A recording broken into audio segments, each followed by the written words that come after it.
Olá, eu sou o professor Joaquim Comini. Estamos de volta a mais uma videoaula da disciplina de Noções de Direito Penal. Pessoal, reforçando o meu recado sobre o Código Penal, para acompanhar essa videoaula e as demais videoaulas, disponibilizei em nossa sala virtual no AVA link de acesso ao Código Penal. Antes de iniciarmos esta aula, abra o link de acesso ao Código Penal e consulte os artigos quando necessário. É como se estivéssemos em uma aula presencial e cada um de vocês estivessem com o seu Código Penal em mãos. Antes de iniciarmos o conteúdo proposto para esta videoaula, farei uma rápida revisão do que já estudamos até aqui sobre o conceito de crime.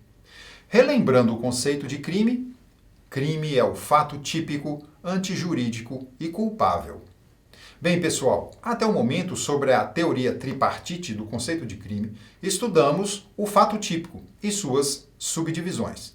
Portanto, o que nós já sabemos é conduta mais resultado naturalístico mais nexo de causalidade mais tipicidade formal igual a fato típico. Dito isso, iniciaremos o conteúdo proposto para esta videoaula. O objetivo desta videoaula é estudarmos o que é fato antijurídico. Bem, fato antijurídico é o mesmo que ilicitude, ou seja, o fato que é antijurídico é ilícito. O conceito de ilicitude ou antijuridicidade veremos no próximo slide. Vamos a ele. Ilicitude é a relação de antagonismo, contrariedade, que se estabelece entre o fato típico e o ordenamento legal. A antijuridicidade, que consta no conceito de direito penal, é o mesmo que a ilicitude. Ilícito penal, meus caros, é a prática de um crime que sujeita o infrator a uma pena. Bem, visto o que é o conceito de antijuridicidade, no próximo slide apresento a vocês o conteúdo que estudaremos nesta videoaula. As excludentes do ato ilícito ou antijurídico são estado de necessidade, legítima defesa, O conceito dessas duas excludentes da ilicitude estão previstos em lei. O estado de necessidade no artigo 24 e a legítima defesa no artigo 25, ambos do Código Penal. Os demais, estrito cumprimento do dever legal, exercício regular do direito, o conceito está previsto na doutrina. As excludentes da ilicitude estão no artigo 23 do Código Penal. Artigo 23. Não há crime quando o agente pratica o fato em estado de necessidade, inciso 2, em legítima defesa e inciso 3, em estrito cumprimento do dever legal ou no exercício regular de direito. Meus caros, as excludentes de ilicitude permitem a uma pessoa que cometer um crime não ser punida por ele, pelo crime. Então, vamos agora analisar a primeira excludente da ilicitude. Em estado de necessidade. No próximo slide, veremos o artigo 24 do Código Penal com o conceito de estado de necessidade. Vamos ao slide. Estado de necessidade, artigo 24. Considera-se em estado de necessidade quem pratica o fato para salvar de perigo atual que não provocou por sua vontade nem podia de outro modo evitar, direito próprio ou alheio, cujo sacrifício nas circunstâncias não era razoável exigir-se. Percebam que escrevi em vermelho direito próprio ou alheio. Fiz isso para enfatizar a intenção do legislador. Neste artigo, quando o legislador menciona direito próprio ou alheio, refere-se ao estado de necessidade próprio ou alheio, ou de terceiros, Pessoal, trocando em miúdos esse artigo 24 do Código Penal, com os exemplos mencionados pela doutrina, no estado de necessidade, temos duas situações, como já mencionei. Estado de necessidade próprio e de terceiro. Sobre estado de necessidade próprio, temos o seguinte exemplo. Imaginemos uma situação hipotética de duas pessoas num barco em alto mar. Esse barco vem a naufragar, afundar e somente uma boia ficou disponível. Diante dessa situação, os dois sobreviventes entram em luta por essa boia e um deles afoga o outro para conseguir apoiar-se na boia e, por consequência, sobreviver. Bem, nesse caso hipotético, a excludente do estado de necessidade acoberta um bem jurídico, que é a vida. E sobre estado de necessidade alheio ou de terceiro, temos o seguinte exemplo. Um motorista, para evitar o atropelamento de uma pessoa, desvia o carro jogando o mesmo sobre um muro que venha a ser destruído pela colisão. Bem, nesse caso, o motorista não responderá pelo dano causado ao muro por ter agido em estado de necessidade de terceiro.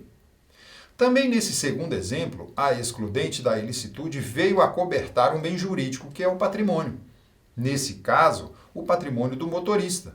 Para defender uma vida, desviou o seu veículo e jogou contra um muro, vindo a derrubá-lo. E, acobertado pela excludente da ilicitude, não terá que indenizar o proprietário do muro por ter agido em estado de necessidade. Ou seja, o motorista não vai ter que gastar para reconstruir o muro destruído. Seguindo para o inciso 2 do artigo 23, a legítima defesa como excludente da ilicitude, estudaremos o artigo 25 do Código Penal. Vamos ao slide analisar novamente. Artigo 25. Entende-se em legítima defesa quem, usando moderadamente dos meios necessários, repele injusta agressão, atual ou iminente, a direito seu ou de outrem. Parágrafo único. Observados os requisitos previstos no caput deste artigo, considera-se também em legítima defesa agente de segurança pública que repele agressão ou risco de agressão à vítima mantida refém durante a prática de crime.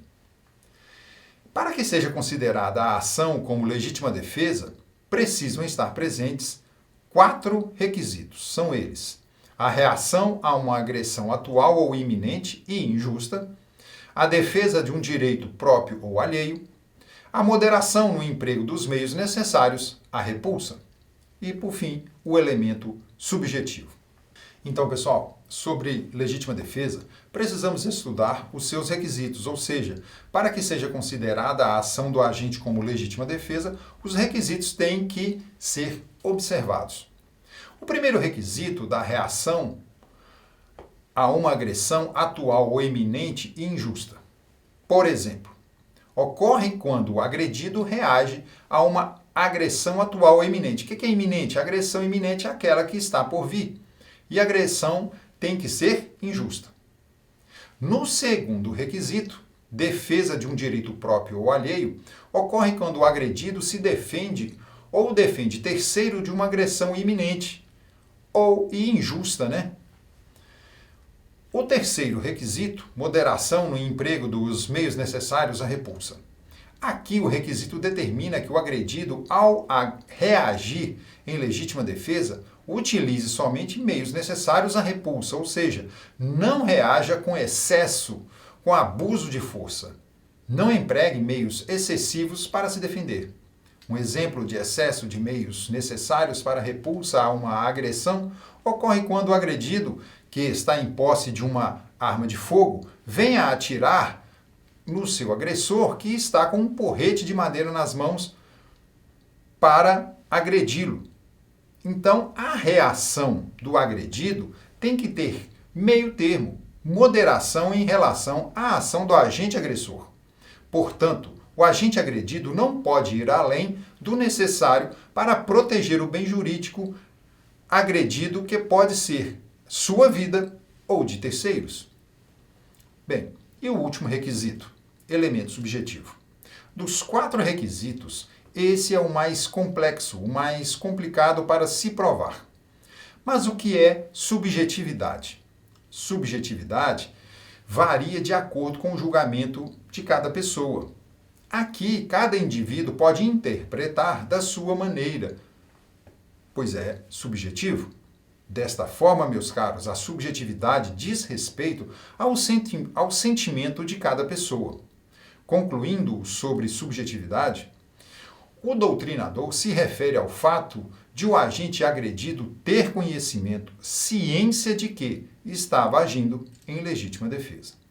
Portanto, meus caros, para que seja reconhecida a legítima defesa, precisa ficar demonstrado todos esses requisitos na ação do agredido perante a agressão que está sofrendo ou que está prestes a suportar. Bem, o terceiro item que exclui a ilicitude de um fato, segundo o artigo 23 do Código Penal, é o estrito cumprimento do dever legal. Ocorre o estrito cumprimento do dever legal quando um policial lesiona um assaltante em fuga, por exemplo. Outro fato do estrito cumprimento do dever legal ocorre quando um oficial de justiça prende bens para penhora, ou seja, prende bens do devedor para garantir o pagamento de uma dívida que está tramitando na justiça. Percebam, essas duas ações, a do policial e a do oficial de justiça, nos exemplos mencionados, são ações agressivas, todavia, dentro da legalidade. Bem, por último, mas não menos importante, temos que analisar o quarto item da excludente da antijuridicidade ou ilicitude que está no artigo 23 do Código Penal, que é o exercício regular do direito. Meus caros, ocorre o exercício regular do direito quando o agente age dentro dos limites permitidos por lei. O agente não comete crime por estar exercitando uma prerrogativa a ele conferida por lei. Vamos a um exemplo. Quando um sacerdote que sabe de um fato criminoso e por ter o dever legal de guardar sigilo, recusa-se a depor em juízo. Aqui, o sacerdote está amparado pelo Código de Direito Canônico da Igreja Católica. Outra situação de exemplo ao exercício regular do direito ocorre com um profissional da área do direito, o advogado. O advogado possui essa prerrogativa de guardar sigilo daquilo que lhe foi dito pelo cliente. Esse direito está garantido pelo Código de Ética da profissão do advogado. Então, pessoal, para finalizarmos essa videoaula, farei um resumo do que estudamos até o momento. Vamos ao slide.